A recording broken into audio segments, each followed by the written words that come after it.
Sometimes the most dangerous moments in our lives arrive, disguised as ordinary kindness. What happens when a simple act of helping a stranger at an airport becomes the catalyst that exposes a web of federal surveillance, mistaken identity, and a conspiracy that reaches the highest levels of government? This is the true story of Marcus Williams, a software engineer whose life changed forever when he decided to help a woman struggling with her luggage at Chicago O'Hare Airport.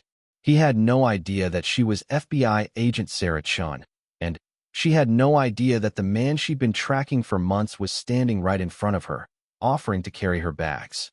In a world where suspicion and fear often override human decency, their chance encounter would challenge everything both of them believed about justice, prejudice, and the price of doing what's right. What started as a moment of compassion would soon spiral into a high-stakes game of cat and mouse, where the hunter and the hunted would discover that sometimes the greatest threat comes not from our enemies, but from the very institutions sworn to protect us. Marcus Williams adjusted his laptop bag on his shoulder as he walked through the bustling corridors of Chicago O'Hare Airport. The familiar sounds of rolling suitcases, overhead announcements, and countless conversations in different languages created the symphony of modern travel that he knew so well. After 5 years of traveling for his software consulting business, airports had become his second home. He could navigate the maze of terminals with his eyes closed, knew which coffee shops had the shortest lines, and could predict gate changes before they were announced. Today was supposed to be different. Today, Marcus was heading home to Atlanta after closing the biggest deal of his career. The contract with Meridian Tech would set his consulting firm up for the next 3 years, and for the first time since starting his own business, he felt like he could breathe easy. His mother had been right when she told him that hard work and integrity would eventually pay off. At 32, Marcus had built something he was proud of, despite the countless obstacles that seemed to multiply whenever anyone saw his dark skin in the predominantly white world of corporate technology. As he made his way toward his gate, Marcus noticed a woman struggling near the departure board. She was Asian American, probably in her early 30s, professionally dressed in a sharp navy blazer and matching slacks. Her long black hair was pulled back in a practical ponytail, and she wore the kind of comfortable but stylish shoes that suggested someone who spent a lot of time on her feet. What caught his attention wasn't her appearance, but her obvious frustration as she tried to manage an overstuffed rolling suitcase, a laptop bag that kept sliding off her shoulder, and what appeared to be a heavy camera case. The woman was juggling her phone between her ear and shoulder, clearly trying to handle a work call while dealing with her luggage crisis. Marcus watched as her camera case slipped from her grip and hit the floor with a concerning thud. She immediately ended her call and knelt down to check the equipment, her face showing genuine worry about potential damage. Without hesitation, Marcus approached her. His mother had raised him to help others when he could, and this seemed like a straightforward situation where his assistance might make someone's day a little easier. He'd been the beneficiary of countless small kindnesses from strangers over the years, and he believed in paying it forward whenever possible. "Excuse me, miss," Marcus said, keeping his voice gentle and respectful. "It looks like you could use an extra pair of hands. I'd be happy to help you carry something." The woman looked up at him with a mixture of surprise and relief. Her dark eyes were intelligent and alert, and Marcus noticed she gave him a quick but thorough assessment before responding. It was the kind of look he'd learned to recognize over the years, the split-second evaluation that happened when strangers tried to determine if he was safe to interact with. He was used to it, though it still stung a little each time. "That's very kind of you," she said, her voice carrying a slight accent he couldn't quite place. "I'm normally much better organized than this, but I'm running late, and everything seems to be falling apart at once." Marcus smiled and gestured toward her camera case. "No judgment here. Travel days have a way of testing everyone's organizational skills. I'm Marcus, by the way." "Sarah," she replied, accepting his offered handshake. Her grip was firm and confident, the handshake of someone accustomed to business meetings and professional interactions. "And thank you. I really could use the help." As Marcus lifted her camera case, he was struck by how heavy it was. "This must be some serious photography equipment," he commented, genuinely curious. Are you a professional photographer? Sarah hesitated for just a moment before answering. Something like that. I do investigative work that requires documentation. Lots of surveillance equipment in there. Marcus nodded, thinking she might be a private investigator or maybe a journalist. Chicago was full of interesting people doing fascinating work, and he'd learned not to pry too deeply into strangers' professions. Everyone had their reasons for privacy, and he respected that. As they walked together toward the departure gates, Sarah kept glancing at her phone and checking the time. She seemed anxious about something beyond just catching her flight, but Marcus attributed it to work stress. Well, this worked out perfectly, Marcus said, setting down her camera case carefully. Looks like we're practically neighbors for the next hour or so. Sarah was studying her boarding pass and frowning. Actually, I think there might be a problem with my seat assignment. The airline app is showing something different from what's on my physical boarding pass. She looked genuinely frustrated, and Marcus could see the stress lines forming around her eyes. Want me to take a look? Marcus offered. He'd dealt with enough airline booking systems to know their quirks and common glitches. Sometimes the mobile app and the actual reservation system don't sync properly, especially if changes were made recently. Sarah handed him her phone hesitantly, and Marcus noticed her wallpaper was a photo of what looked like a graduation ceremony, with Sarah in academic regalia, standing next to an older Asian woman who shared her features. Family photo, he assumed, probably her mother at Sarah's college graduation.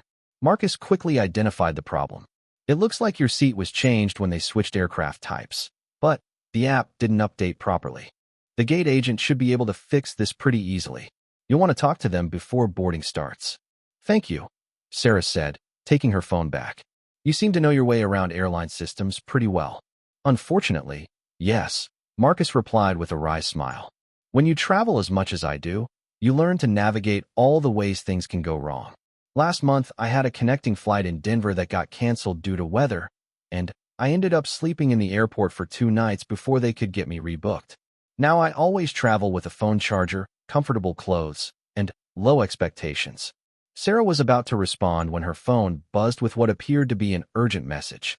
As she read it, Marcus watched her expression change from casual friendliness to intense concentration. She typed a quick response, then looked up at him apologetically. I'm sorry, I have to take this call, she said. Work emergency. Thank you so much for your help with everything. Of course, Marcus said. Good luck with your seat situation. Sarah walked a short distance away to take her call, and Marcus couldn't help but notice how her entire demeanor shifted. Her voice became more authoritative, more clipped, and professional. She kept one eye on the boarding area while she talked, scanning the crowd of waiting passengers with what seemed like practiced surveillance skills. Marcus settled into a seat near his own gate and pulled out his laptop to catch up on emails. The Meridian Tech contract still needed some final documentation, and he wanted to get everything submitted before his flight took off. As he worked, he occasionally glanced over at Sarah, who was still deep in what appeared to be an intense phone conversation. Something about her behavior was starting to seem odd to Marcus, though he couldn't put his finger on exactly what. There was a deliberate quality to the way she positioned herself, always maintaining clear sight lines to both the boarding area and the main concourse. When other passengers walked by, she seemed to catalog their faces automatically. It reminded him of security personnel he'd observed at various corporate events, the way they stayed alert to their surroundings while appearing casual. When Sarah finally ended her call and returned to the seating area, she seemed different, more focused, more intense. She sat down a few seats away from Marcus, but positioned herself so she could easily observe both him and the broader gate area. Everything okay with work? Marcus asked, genuine concern in his voice. Yes, just a case that's reaching a critical phase, Sarah replied. These things always seem to heat up at the worst possible times. Marcus nodded sympathetically. I know how that goes. It's like clients have a sixth sense for when you're trying to take time off or catch a flight.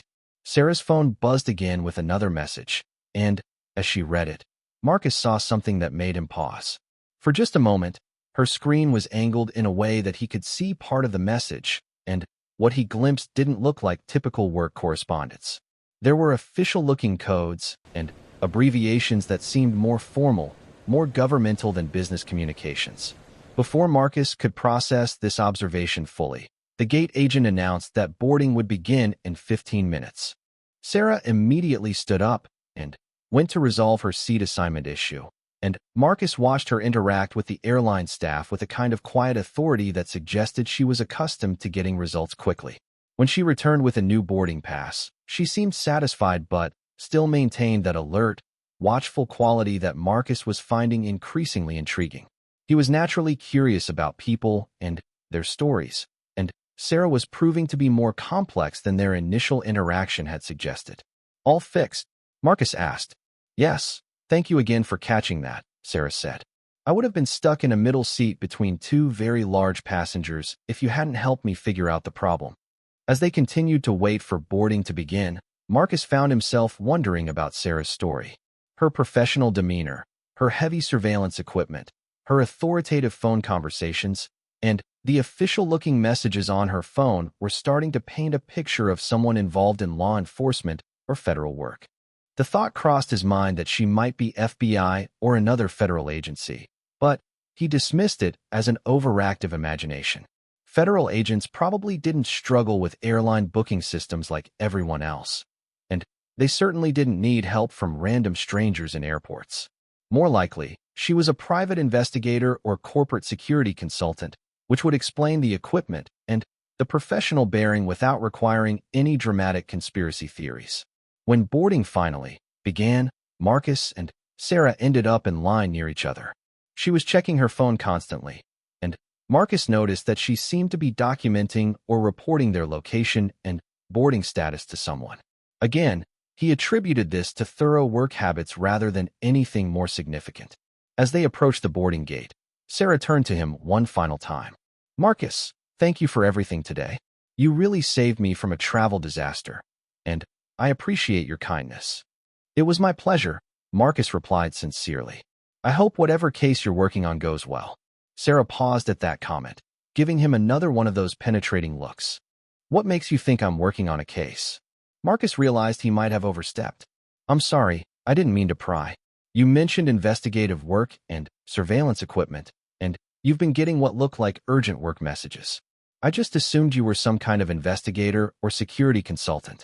Sarah's expression was unreadable as she processed this response. "You're very observant," she said finally. They boarded the plane without further conversation, and Marcus didn't think much more about Sarah Chun until 3 days later, when 2 FBI agents showed up at his office in Atlanta with questions about his recent travel and some very interesting photographs of him helping a woman with her luggage at Chicago O'Hare Airport. That was when Marcus Williams learned that sometimes kindness can be. Special Agent Sarah Chun sat in her rental car outside Marcus Williams' office building in downtown Atlanta, reviewing the case file that had consumed her life for the past 3 months. The manila folder was thick with surveillance photos, financial records, travel logs, and communication intercepts that painted a picture of a man who seemed to be everywhere important cybersecurity breaches occurred, yet somehow remained invisible to traditional investigation methods. The case had started with a pattern recognition algorithm that the FBI's cyber division ran on domestic travel data. The algorithm flagged individuals whose travel patterns coincided with major cyber attacks on government and corporate infrastructure. Marcus Williams had appeared on that list because his consulting business took him to cities within 48 hours of significant breaches at defense contractors, financial institutions, and government agencies. Sarah had been assigned to the case because of her background in both computer science and behavioral analysis. She had a master's degree in cybersecurity from MIT and had spent 5 years in the Bureau's behavioral analysis unit before transferring to cyber division. Her superiors believed that the traditional approach of following digital footprints wasn't working because their suspect was too sophisticated. They needed someone who could think like both a hacker and a profiler. The profile Sarah had developed over 3 months of investigation painted Marcus as a potential insider threat of the highest order. He was intelligent, technically skilled, traveled extensively, and had access to the kinds of corporate networks where the breaches were occurring. His consulting business provided perfect cover for reconnaissance activities, and his clean background check actually made him more suspicious in Sarah's mind. In her experience, the most dangerous criminals were often the ones who looked the most legitimate. What made the case particularly challenging was that Marcus Williams appeared to be a model citizen. He paid his taxes on time, had no criminal record, donated regularly to charity, and maintained stable personal and professional relationships. His social media presence was minimal and unremarkable. His financial records showed steady business growth with income that matched his reported consulting contracts. Everything about him suggested a successful, law-abiding entrepreneur. But the travel pattern correlation was too strong to ignore.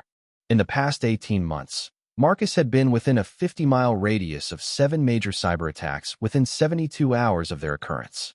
The statistical probability of this being coincidental was less than 1 in 10,000. Sarah's supervisors were convinced they were dealing with a sophisticated operator who had perfected the art of hiding in plain sight. The breakthrough in the case had come 2 weeks before the Chicago trip, when the NSA intercepted communications suggesting that a major operation was being planned for early December. The intercepts were heavily encrypted and fragmented, but analysts were able to determine that the operation involved someone with the codename Meridian and would target critical infrastructure during the holiday travel season. When Marcus Williams booked travel to Chicago for meetings with Meridian Tech, the coincidence seemed too significant to ignore. Sarah's team believed they had finally identified their suspect's next target, and the Chicago trip represented their best opportunity to gather actionable intelligence. Sarah had been on surveillance duty at O'Hare Airport, equipped with long-range cameras and communication intercept equipment, when Marcus approached her with an offer to help. In 15 years of law enforcement, she had never found herself in such a surreal situation. The man she had been tracking for months was standing right in front of her, being genuinely kind and helpful, completely unaware that she was a federal agent investigating him for cyber terrorism. The encounter had forced Sarah to question some of her assumptions about the case. Marcus's behavior at the airport didn't match the profile of a hardened criminal. His offer to help seemed spontaneous and genuine, not calculated. His conversation was natural and unrehearsed. He showed normal curiosity about her work, but didn't probe for information in ways that suggested hidden motives. Most significantly, Marcus had demonstrated detailed knowledge of airline systems and booking procedures that suggested extensive legitimate travel experience. If he was conducting surveillance operations, he would likely be more secretive about his familiarity with airport operations. Instead, he freely shared his travel experiences and even offered unprompted help with her boarding pass issue. But Sarah's training taught her that sophisticated criminals were often skilled at maintaining false personas. The fact that Marcus seemed genuine could itself be evidence of his professionalism. She had seen organized crime figures who were beloved in their communities and white-collar criminals who were model employees for decades before their schemes were exposed. The morning after returning from Chicago, Sarah met with her supervisor, Assistant Special Agent in Charge Robert Hayes, to discuss the encounter and plan the next phase of the investigation. Hayes was a 20-year veteran of the Bureau who had worked major terrorism cases and understood the pressure they were under to prevent another significant cyber attack. "Agent Shun, I've read your report about the airport encounter," Hayes said, settling into his chair across from Sarah in the secure conference room at the FBI's Atlanta field office. "This development changes our approach significantly. We now have direct contact between you and the subject, which creates both opportunities and complications." Sarah had spent most of the night thinking about those same opportunities and complications. "Sir, I have to report that the subject's behavior during our encounter was inconsistent with the profile we've developed. He seemed genuinely helpful and showed no signs of recognizing me or being aware of surveillance." Hayes raised an eyebrow. "Are you suggesting our investigation is wrong?" "I'm suggesting that either Marcus Williams is an exceptionally skilled operator who can maintain perfect cover even in unexpected situations, or we may need to reconsider some of our assumptions about his involvement." "Agent Shun, I appreciate thorough analysis, but let's not lose sight of the facts," Hayes replied. "The travel pattern correlation is statistically impossible to explain through coincidence. The timing of his Chicago trip with the Meridian Tech meeting, combined with the NSA intercepts mentioning Meridian, gives us probable cause to believe Williams is our suspect." Sarah nodded, though privately she was struggling with doubts that had been growing since the airport encounter. What's our next move? We're going to conduct a formal interview, Hayes said. Williams doesn't know that we've been investigating him, and he doesn't know your true identity. We'll present this as a routine security inquiry related to his government contracting work. You'll be part of the interview team, which will give us insight into how he reacts to seeing you in an official capacity. The plan made sense from an investigative standpoint, but Sarah felt uncomfortable about the deception involved. Marcus had been genuinely kind to her at the airport, and now they were preparing to interrogate him based on circumstantial evidence that was beginning to feel increasingly thin.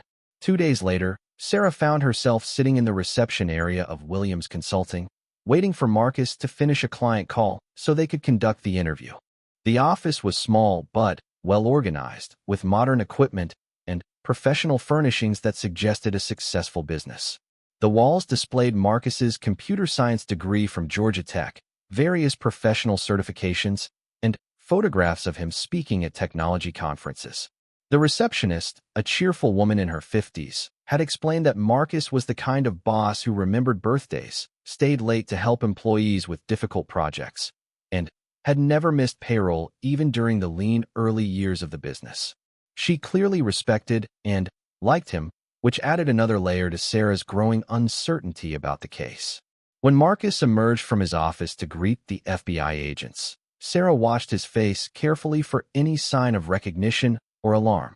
What she saw instead was polite curiosity and the kind of mild concern that most law-abiding citizens showed when federal agents appeared at their workplace.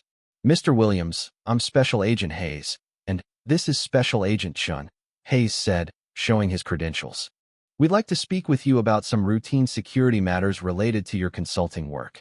Marcus's eyes widened slightly when he saw Sarah, and a genuine smile crossed his face. "Agent Chun, Sarah, I had no idea you were with the FBI. What a coincidence." He turned to Hayes. "Agent Chin helped me out at the airport in Chicago a few days ago. I had no idea she was a federal agent." Sarah watched Marcus carefully during this exchange, looking for any sign that his surprise was manufactured or that he was processing the implications of their previous meeting.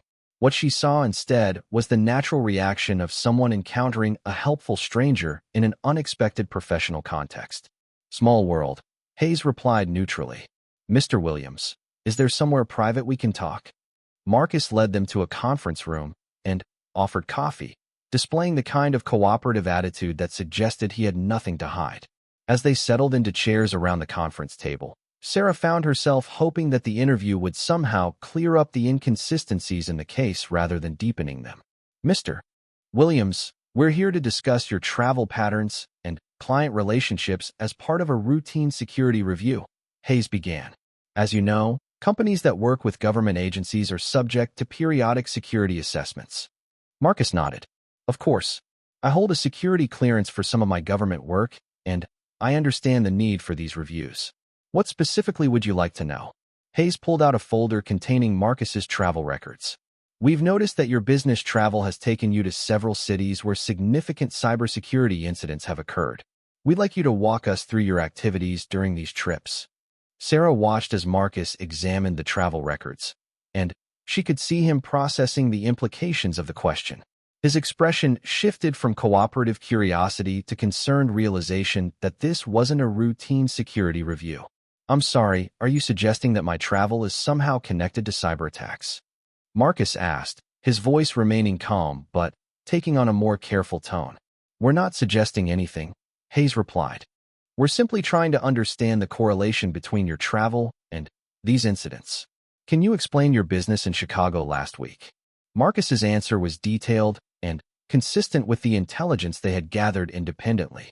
He described his contract negotiations with Meridian Tech, provided documentation of his meetings, and offered contact information for the company executives he had worked with.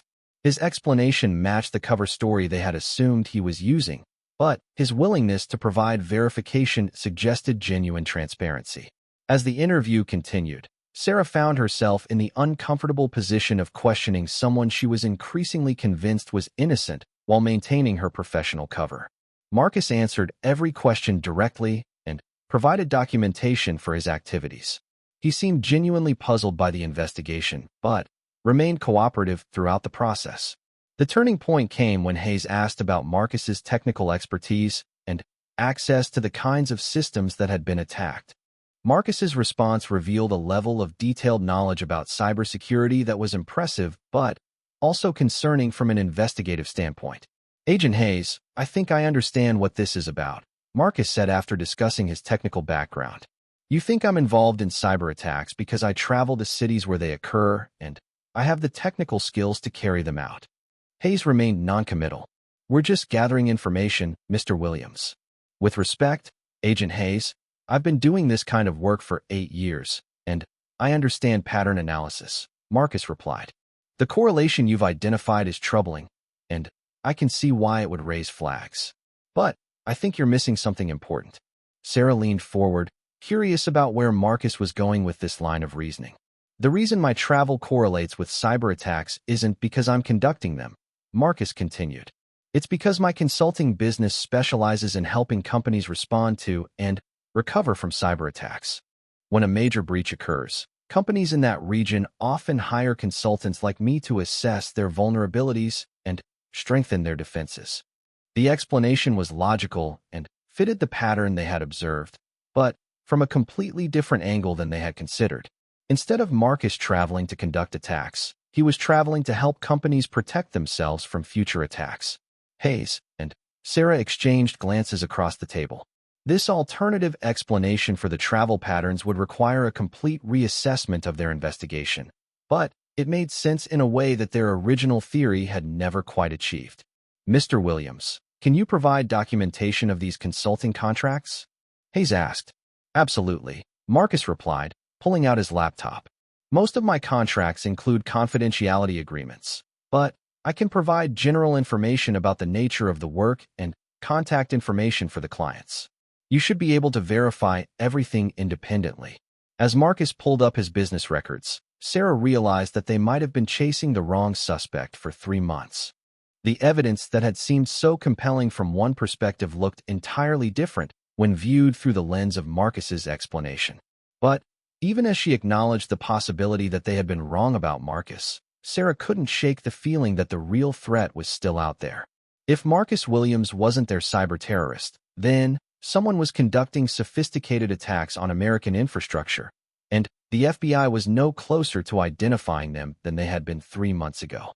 3 days after the interview with Marcus Williams, Sarah Chin found herself staring at her computer screen at 2:47 a.m., surrounded by empty coffee cups and the scattered remnants of what had been a comprehensive investigation into the wrong man. The revelation that they had potentially spent 3 months pursuing an innocent cybersecurity consultant while the real threat remained at large had sent shockwaves through the FBI's cyber division. The breakthrough had come from an unexpected source. After the interview, Sarah had begun systematically reviewing every piece of evidence they had collected on Marcus Williams, looking for anything they might have missed or misinterpreted. What she found instead was a pattern within the pattern, a secondary correlation that had been hidden by their focus on Marcus's travel schedule. While reviewing the timeline of cyber attacks, Sarah noticed that in each case, the actual breach had occurred not when Marcus was in the city, but approximately 24 to 48 hours after he left. Initially, the FBI had interpreted this as evidence of Marcus's sophistication, assuming he was conducting reconnaissance during his visits and executing attacks remotely afterward. But Marcus's explanation of his business model suggested a different possibility entirely. If Marcus was indeed helping companies assess their cybersecurity vulnerabilities after attacks in their region, then his presence in these cities represented an opportunity for a real attacker to observe the response protocols and identify weaknesses in the remediation process. Someone could be using Marcus's legitimate consulting visits as cover to study how organizations responded to cyber attacks, then exploiting that knowledge to target other companies in the same geographic area. Sarah had cross-referenced Marcus's client list with the companies that were attacked and discovered that none of his clients had been directly targeted. Instead, the attacks consistently hit organizations that were competitors or business partners of Marcus's clients. This pattern suggested someone with intimate knowledge of Marcus's work who was using that information to select targets that would benefit from appearing unrelated to his consulting business.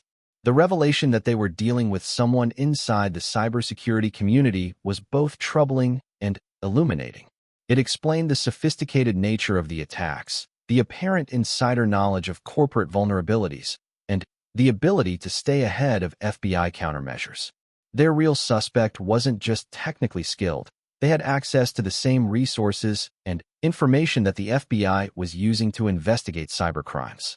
As Sarah delved deeper into the cybersecurity consultant network in which Marcus operated, she began to identify a small group of individuals who had access to the same client information, travel schedules, and vulnerability assessments that would be necessary to execute the attacks they had been investigating. The list was short, but each person on it represented a potential threat to national security. At the top of that list was Dr. James Chun, a cybersecurity researcher at the Georgia Institute of Technology and a frequent collaborator with private consulting firms like Marcus's company. Dr. Chun had published extensively on cyber warfare tactics and had consulted for both government agencies and private corporations on advanced persistent threats. His academic position gave him access to cutting-edge research, while his consulting work provided insight into real-world vulnerabilities. What made Dr. Chun particularly concerning as a suspect was his background and motivation profile. Born in mainland China but raised in the United States, he had experienced discrimination in academic and professional settings that could have created resentment against American institutions.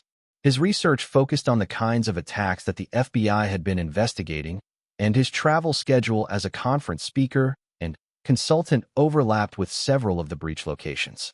Sarah realized with growing unease that Dr. James Chun shared her last name, though they were not related.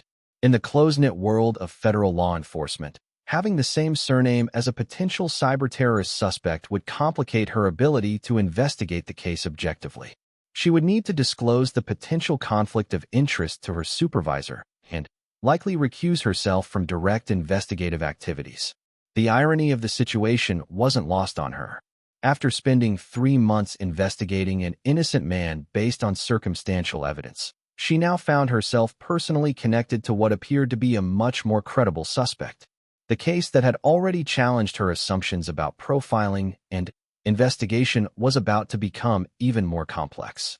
Sarah's preliminary research on Dr. Chun revealed a brilliant but increasingly isolated individual who had been passed over for several high-profile academic positions and government consulting contracts.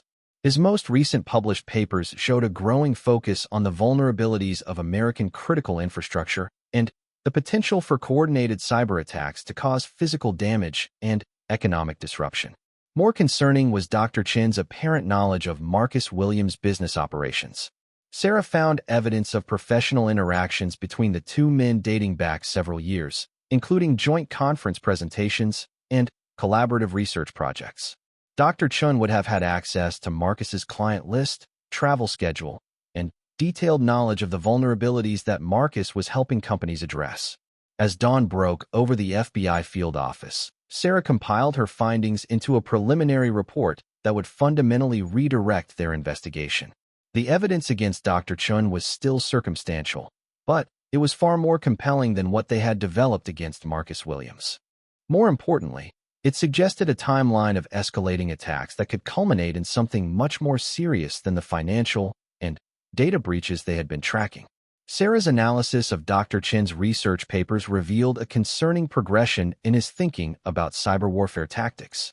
His early work had focused on defensive strategies and vulnerability assessment, but his more recent publications showed increasing interest in offensive capabilities and the potential for cyber attacks to cause physical damage to critical infrastructure systems.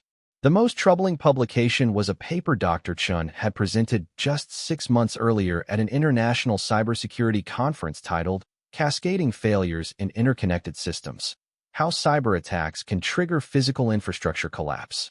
The paper outlined theoretical scenarios in which coordinated attacks on power grids, transportation systems, and communication networks could cause widespread social and economic disruption. Sarah realized that the attacks they had been investigating might not be isolated incidents, but rather preparation for a much larger operation. If Dr. Chun was their suspect, then the financial and Data breaches could be reconnaissance activities designed to map the interconnections between critical systems and identify the pressure points that could cause maximum damage. When Sarah briefed Assistant Special Agent in charge Hayes on her findings later that morning, the implications sent a chill through the FBI's Atlanta field office. What they had initially treated as a series of sophisticated but conventional cybercrimes could actually be the preliminary phases of a coordinated attack on American infrastructure. Agent Chun, this changes everything, Hayes said, reviewing Sarah's analysis. If your assessment is correct, we're not just dealing with financial crimes or data theft. We're potentially looking at domestic terrorism with national security implications. Sarah nodded grimly.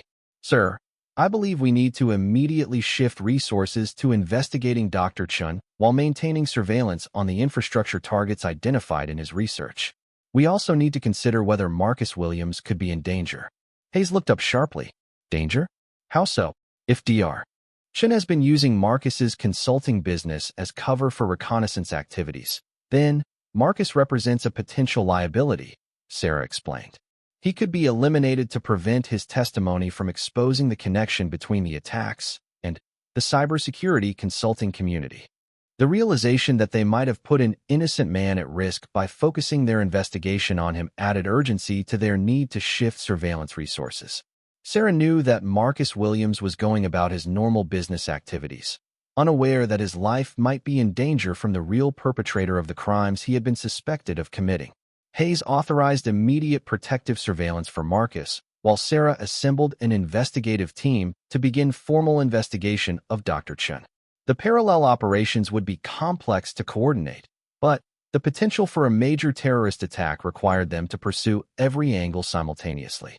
As Sarah prepared to brief the new investigative team, she reflected on how the case had evolved from a routine cybercrime investigation into a potential terrorism case with personal implications for her own career and safety.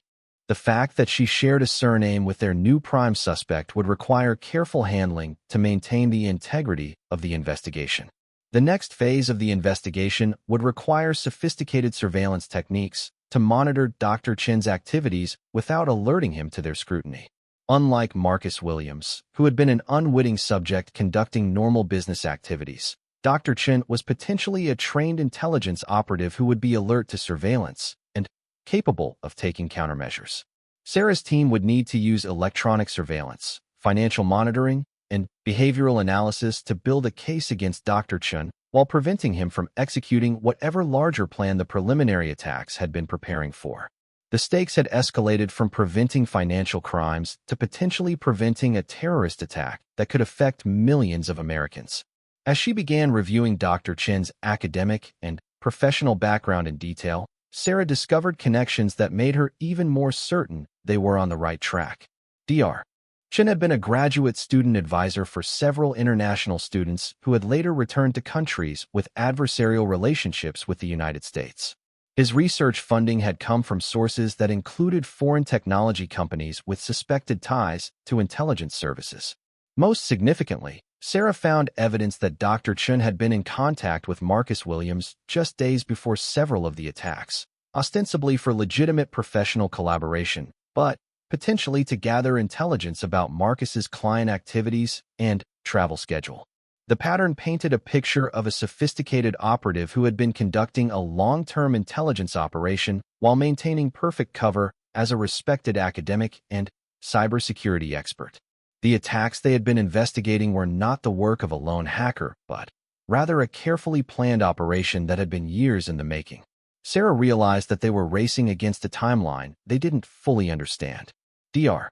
Chun's research suggested that the preliminary attacks were building towards something much larger, but they had no way of knowing when that larger operation might be executed.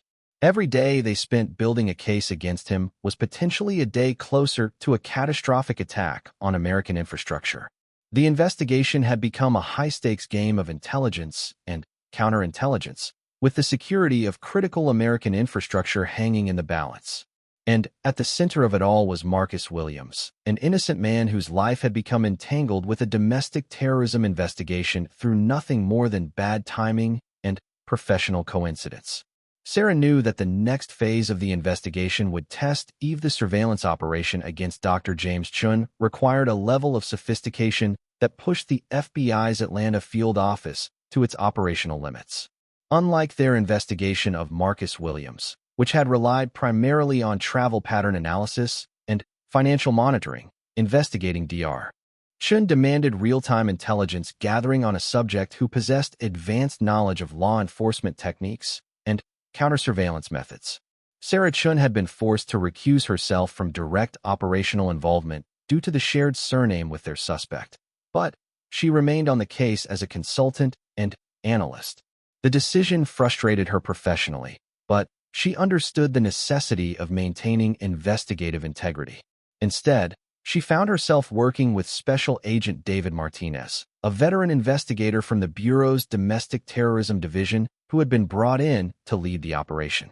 Martinez had 22 years of experience investigating domestic terrorism cases, from militia groups in the 1990s to modern cyber-enabled threats. His approach to the Dr. Chun investigation reflected hard-earned lessons about the patience required to build solid cases against sophisticated adversaries who understood law enforcement capabilities. The key to investigating academic subjects, Martinez explained to Sarah during one of their strategy sessions, is understanding that they think in terms of research methodology and peer review. They're accustomed to having their ideas challenged and their work scrutinized, so they build multiple layers of protection around their real activities. The surveillance team had been monitoring Dr. Chun for 2 weeks without detecting any obviously suspicious behavior. His daily routine consisted of teaching classes, conducting research, attending faculty meetings, and maintaining what appeared to be a normal academic schedule. His electronic communications were restricted to professional topics, and his financial activities showed no unusual patterns. But Sarah's analytical training helped her identify subtle indicators that Dr. Chin's seemingly normal routine might be carefully constructed operational security. His movements around campus and the city followed patterns that would make surveillance difficult, including frequent use of multiple exits from buildings, spontaneous changes in travel routes, and regular visits to locations with complex architectural layouts that could facilitate counter-surveillance activities. "He's not acting guilty," Sarah observed during a team briefing. "He's acting careful. There's a difference." Martinez nodded. Guilty people try to avoid attention. Careful people assume they're already under attention and act accordingly. Dr. Chin's behavior suggests operational awareness without obvious operational activity. The breakthrough in the case came from an unexpected direction. While monitoring Dr. Chin's electronic communications, the NSA Intercept team identified a series of academic paper downloads from international research databases that seemed unrelated to his published areas of expertise.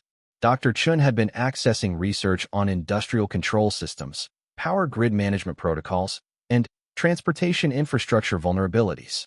The pattern of research downloads correlated with the targets that had been hit in previous cyber attacks, but more concerning was the focus on interconnected systems that could create cascading failures across multiple infrastructure sectors. Dr. Chin appeared to be researching exactly the kind of coordinated attack scenarios that his own academic papers had identified as theoretically possible. Sarah's analysis of the downloaded research revealed a systematic approach to understanding critical infrastructure vulnerabilities that went far beyond academic curiosity. Dr. Chun was building a comprehensive knowledge base about how to attack the systems that American society depended on for electricity, transportation, communication, and financial services. "This isn't preparation for one attack," Sarah told Martinez. "This is preparation for simultaneous attacks designed to create maximum disruption and prevent effective response." The timeline pressure intensified when the team intercepted communications suggesting that Dr. Chun was planning to attend a cybersecurity conference in Las Vegas the following week. The conference, known as DEF CON, attracted thousands of cybersecurity professionals from around the world and would provide perfect cover for operational planning meetings with potential collaborators. Martinez made the decision to accelerate the investigation by attempting to recruit Dr. Chun as an informant. The approach would be risky because it would reveal that he was under investigation, but it also offered the possibility of learning about his plans and identifying his collaborators before any attacks could be executed. The recruitment approach would be handled by Sarah, despite the potential complications created by their shared surname. The team reasoned that Dr. Chun might be more willing to cooperate with an agent of Asian descent who could understand the cultural and professional pressures he might be facing as a foreign-born academic in the cybersecurity field. Sarah spent days preparing for the approach, studying Dr. Chen's background, publications, and personal history to identify the psychological pressure points that might make him receptive to cooperation. The profile that emerged was of a brilliant but increasingly isolated individual who felt marginalized by the American academic and professional community despite his significant achievements. The approach was scheduled to take place at Dr. Chen's university office on a Friday afternoon when most faculty and students would be gone for the weekend. Sarah would present herself as an FBI agent investigating cybersecurity threats and request his cooperation as an expert consultant, gradually shifting the conversation toward his own potential involvement as the discussion progressed. The plan required careful orchestration because Dr. Chen's office was located in a building with extensive security camera coverage and multiple exit routes. The surveillance team would need to monitor all approaches to the building while maintaining communications with Sarah throughout the encounter. When Sarah knocked on Dr. Chen's office door that Friday afternoon, she found him working at his computer, surrounded by the academic clutter of research papers, technical journals, and multiple monitors displaying code and system diagrams. He looked up with the mild annoyance of someone interrupted during concentrated work, but his expression shifted to polite curiosity when she introduced herself. "Dr. Chun, I'm Special Agent Sarah Chun with the FBI," she said, showing her credentials. "I'd like to speak with you about some cybersecurity matters that fall within your area of expertise." Dr. Chen's reaction was immediate and telling. Instead of the normal curiosity or concern that innocent subjects typically showed when approached by federal agents, his eyes went immediately to the surveillance cameras in the hallway behind Sarah, then to his computer screen, which he quickly minimized. "Agent Chun," he said, his voice carefully controlled. "What an interesting coincidence that we share the same surname. Please, come in and tell me how I can help the FBI." Sarah entered the office and noted that Dr. Chun positioned himself so that his computer screens were not visible to her while maintaining clear sight lines to both the door and the windows. His body language suggested someone who was prepared for this conversation, which was concerning given that they had not announced their visit in advance. "Dr. Chun, we're investigating a series of cyber attacks on American infrastructure, and we believe the perpetrator has advanced knowledge of the kind of vulnerabilities that your research addresses," Sarah began. "We're hoping you can help us understand how someone might use academic research to plan and execute sophisticated attacks." Dr. Chen's response was immediate and comprehensive, demonstrating detailed knowledge not only of theoretical attack vectors, but also of the specific vulnerabilities that had been exploited in the cases the FBI was investigating. His analysis was so precise that Sarah realized he either possessed extraordinary analytical abilities or intimate knowledge of the actual attacks. "The attacks you're describing follow a pattern consistent with advanced persistent threat methodologies," Dr. Chen explained, drawing diagrams on a whiteboard to illustrate his points. "The attackers are clearly conducting long-term reconnaissance to identify interconnected vulnerabilities that can be exploited sequentially to create cascading failures." As Dr. Chun continued his analysis, Sarah noticed that he was describing the attack methodologies with the confidence of someone who had developed them rather than someone who was theorizing about them. His explanations included operational details that wouldn't be available from public reporting about the incidents. "Dr. Chun, your analysis is remarkably detailed," Sarah observed. "How would you recommend that law enforcement identify and apprehend someone capable of conducting these types of attacks?" Dr. Chun paused at this question, and Sarah could see him processing the implications of her inquiry. When he resumed speaking, his tone had shifted from academic enthusiasm to careful measurement. "Agent Chun, such an individual would likely have academic credentials, access to research on critical infrastructure, and the ability to conduct reconnaissance without arousing suspicion," he said. "They would probably be someone who appears to be a legitimate member of the cybersecurity community." The conversation continued for another 30 minutes, during which Dr. Chun provided increasingly specific insights into the attack methodologies while demonstrating knowledge that seemed to go beyond what any outside analyst should possess. Sarah found herself in the surreal position of interviewing someone who was essentially confessing to domestic terrorism while maintaining the pretense of academic consultation. The turning point came when Sarah asked Dr. Chun about potential future attacks and their likely targets. His response revealed not only detailed knowledge of infrastructure vulnerabilities, but also what appeared to be operational planning for coordinated attacks that could affect multiple cities simultaneously. Agent Chun, if I wanted to cause maximum disruption to American society while minimizing the risk of attribution, I would target the interfaces between different infrastructure systems, Dr. Chin explained, sketching network diagrams that showed interconnections between power, communication, transportation, and financial systems. The key would be creating a sequence of failures that would overwhelm response capabilities and prevent effective recovery. You would want to hit multiple systems in different geographic regions within a compressed time frame to stretch emergency response resources beyond their breaking points. Sarah realized that Dr. Chun was describing not just theoretical possibilities, but an actual operational plan. The level of detail in his analysis suggested months or years of preparation, and the confidence in his delivery indicated that he had already identified specific targets and attack vectors. Dr. Chun, you seem to have given considerable thought to these scenarios, Sarah said carefully. Have you published research on these topics? Dr. Chun smiled at this question, and Sarah could see that he understood the direction of her inquiry. Agent Chun, some research is too dangerous to publish. Some knowledge can only be demonstrated through practical application. The admission was subtle but unmistakable.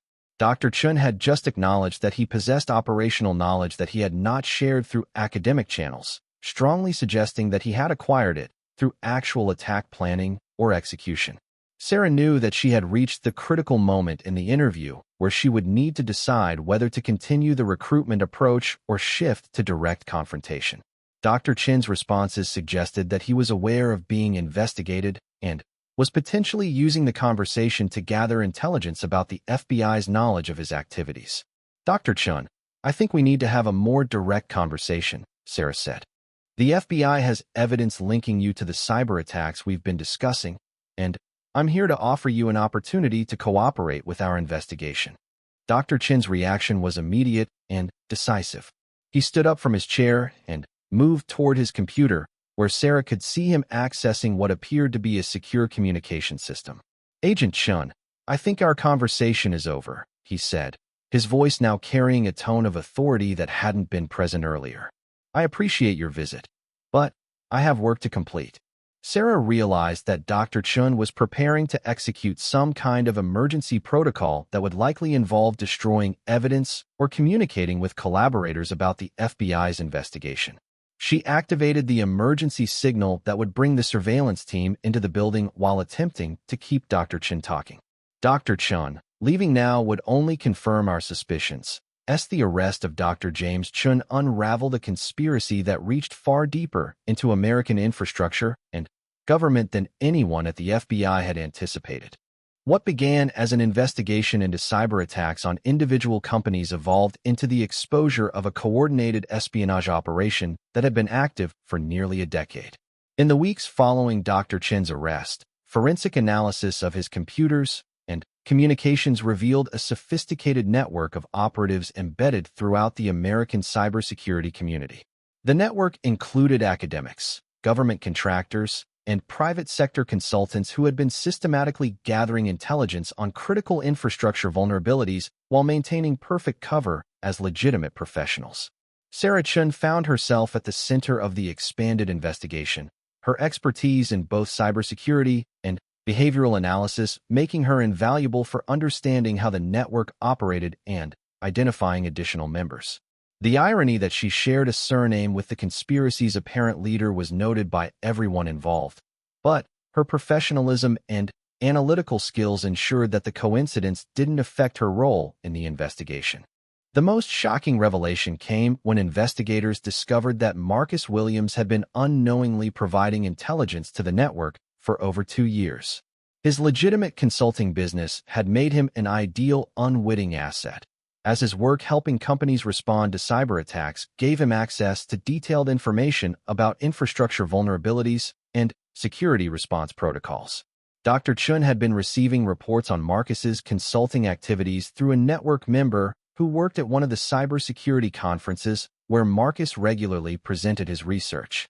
The network had been using Marcus's client list and travel schedule to identify targets for reconnaissance and attack, while his post-incident vulnerability assessments provided them with detailed intelligence about how organizations responded to breaches. When Sarah learned about Marcus's unwitting role in the conspiracy, she felt a complex mixture of vindication and guilt. Her initial instincts about his innocence had been correct, but the investigation had also revealed that his business activities had been exploited by the very threats he was working to prevent. The decision to inform Marcus about his role in the conspiracy fell to Sarah, partly because of their previous encounter and partly because her background made her best qualified to explain the technical aspects of how his work had been compromised. Sarah found Marcus at his office on a Tuesday morning, working on a vulnerability assessment for a client who had suffered a minor breach the previous week. The contrast between his legitimate professional activities and the way those activities had been exploited struck her as she watched him methodically analyze security logs and system configurations. "Mr. Williams, I need to speak with you about some developments in our investigation," Sarah said after his receptionist had shown her into his office. Marcus looked up from his computer with a mixture of curiosity and apprehension. The FBI's initial investigation had been concluded weeks earlier with his complete exoneration, but the presence of Agent Chun in his office suggested that new complications had emerged. "Agent Chun, I hope you're not here to tell me I'm a suspect again," Marcus said with a tired smile. "I'm not sure my business could survive another round of federal scrutiny." Sarah sat down across from his desk and pulled out a folder containing some of the materials recovered from Dr. Chen's computers.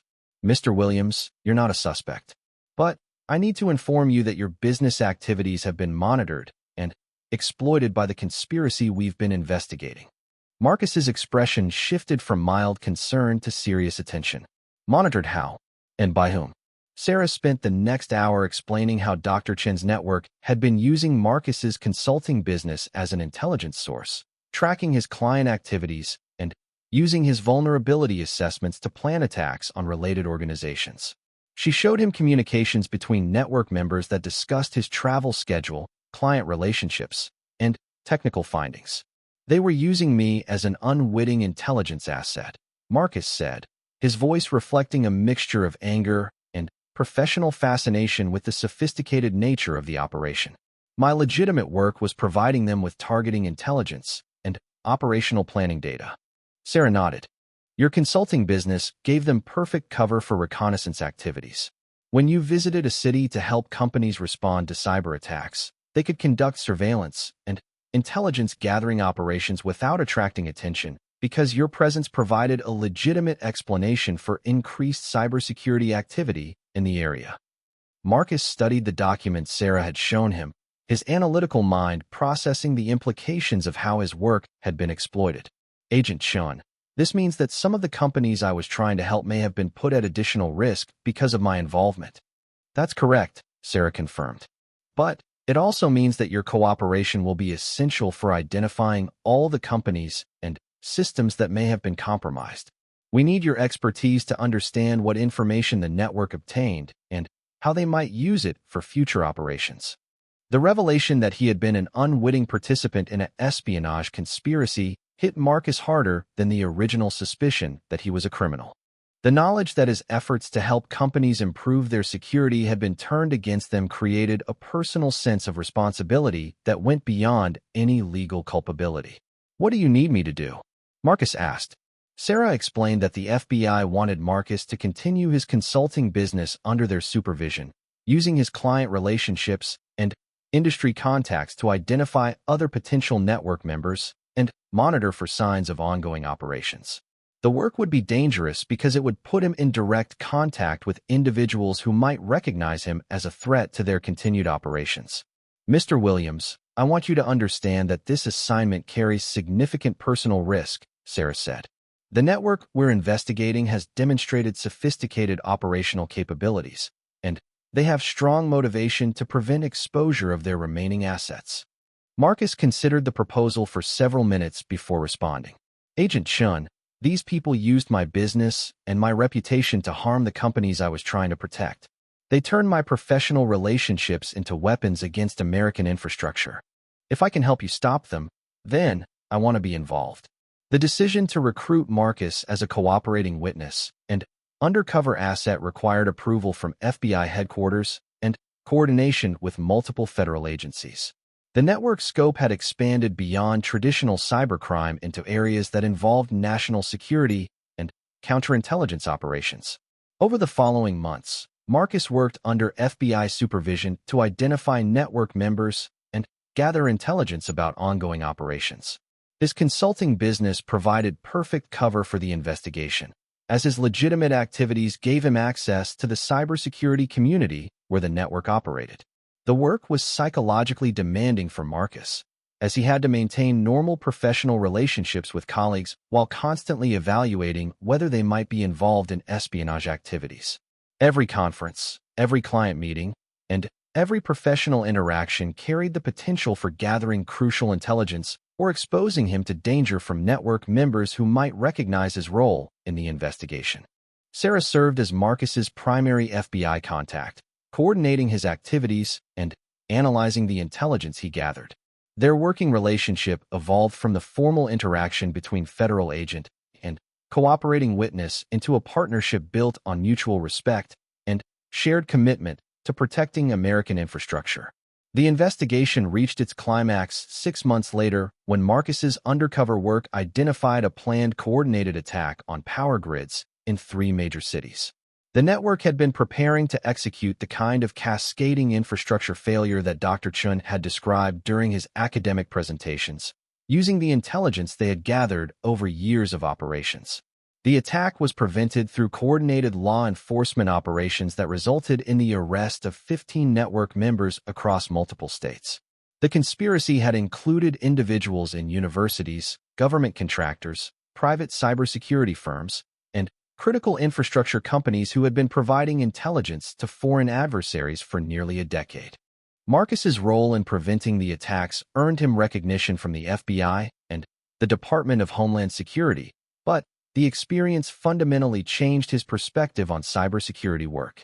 He had learned that the threats to American infrastructure came not just from foreign hackers or criminal organizations, but from trusted insiders who could exploit legitimate business relationships for espionage purposes.